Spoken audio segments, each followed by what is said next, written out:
part 8 of our minute diary. I just like to share today itong naipon natin ng mga cents. Actually, mga centavos lang ito, 25 cents, 10, 5. As you can see, this is the 25 cents Green Planet. So what they do is they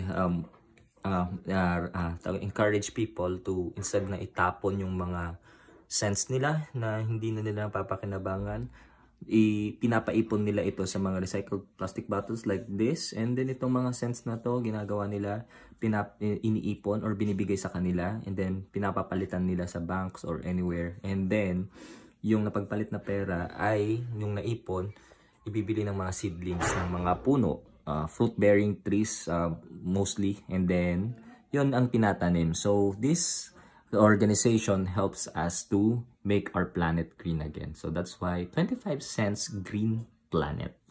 Diba? Ang ganda ng kanilang advocacy. So yun lang, share ko lang today. See you tomorrow.